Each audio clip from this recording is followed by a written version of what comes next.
Greetings of the day, everyone. I am Achaya. I am working as an assistant professor in the Department of Agricultural Engineering at SNS College of Technology, Coimbatore. So, till now, we understood why the crop advisory systems are needed and how they evolved from the previous video. Now, let me ask you a simple question.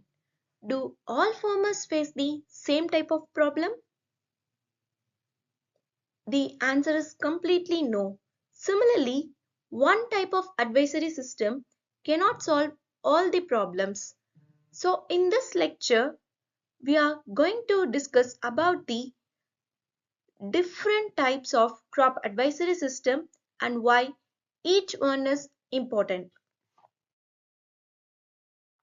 So these are the topics for discussion. In this lecture, we will focus on three important topics. That is, what are the rule-based crop advisory system and how do the model system supports the farm decisions and the why AI-based system becoming more important in the modern agriculture. Now think of this three system as three generation of intelligence in agriculture. We have discussed this generational shift in the previous video itself.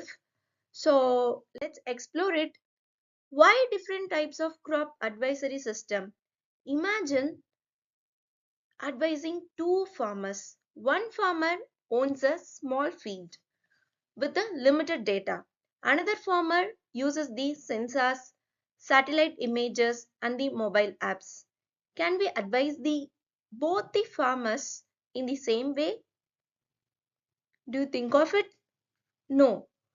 That is why we need a different advisory approaches to handle it. Different farm operations, different farm conditions, and also the different levels of data availability in the farm and the different decision complexities. Each system has its own strength, right? So the classification is broadly explained here. So there are three types: rule based system. Majorly there are three types, that is the rule based system, model based system and AI based system. So let us understand each one how it works, where it helps and where it fails. Hereby let's start with the simplest form, that is the rule based system. The rule based system works on the simple mechanism and the simple logic, that is the if then logic. The if then logic, which means, for example, if the soil moisture is low, then recommend irrigation. Like, if you are thirsty, drink water. If you are feeling tired, go and sleep. So this is the if then condition. That means the if then logic. Here the system does not learn, it simply follows the predefined expert rules. So this type of system is easy to understand and easy to implement. So can you explain the merits and limitations of the rule based system? Here I have given the in class puzzle or in class activity.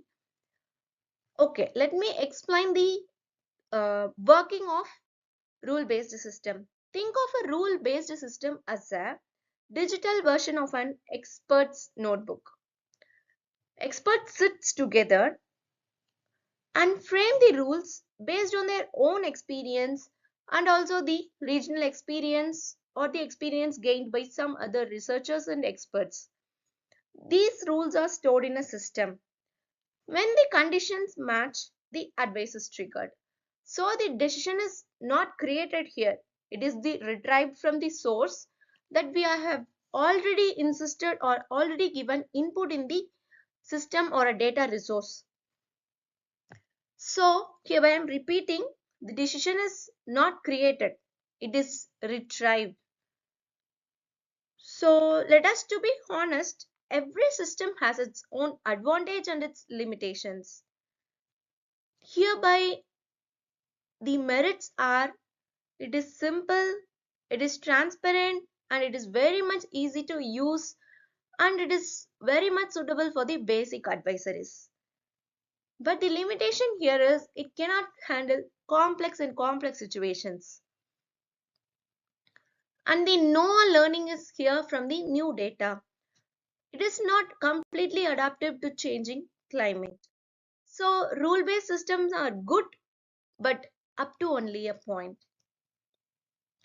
Then here comes the model-based crop advisory system. Now let us move one step ahead. This system uses mathematical models, equations, simulation models, scientific understanding of crop growth. Instead of fixed rules, they simulate what will happen next under the different conditions. That is why they are called the predictive system. It will predict what will happen next. Then, in a model based system, first of all, the soil data is collected. Then the weather data is added up to the collected data. Then the crop growth models process the data. This system then predicts the yield, water requirement, nutrient requirement. So here the decisions are calculated, not just selected. So it is very much calculative. These models are very much calculative.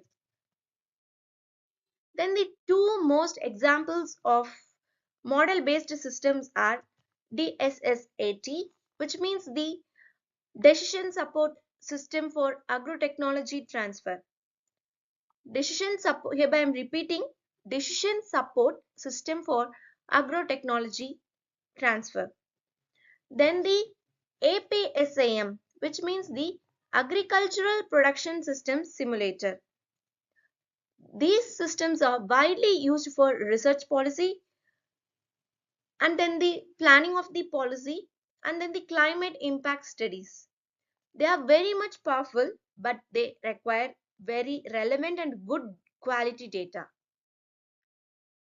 Then here comes the most advanced type, that is the A-based systems.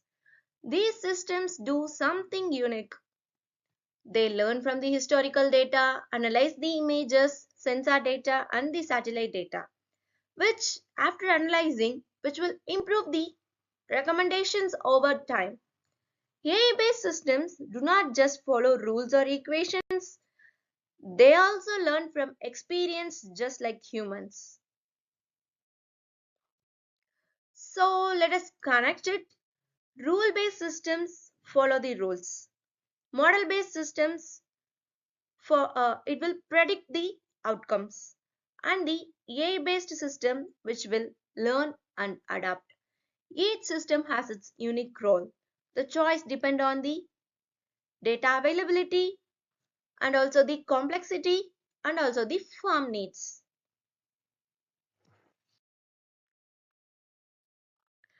Now, let me challenge your thinking. Which crop advisory system uses the learning algorithms? Yes, the answer is AI-based system. Hereby I have incorporated the like in-class activity. Then now it's your turn to think like a system designer. Frame one if-then rule for a crop of your choice. For example, if a temperature is greater than 35 degrees Celsius and soil moisture is low, then recommend irrigation.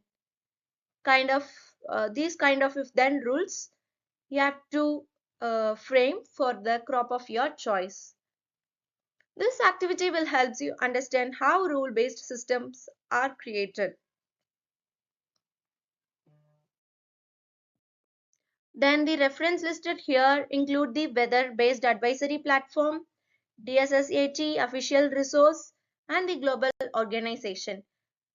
These will help you explore the real world applications of crop advisory systems. Thank you. Hope you all understand this topic. See you in next video. Thank you.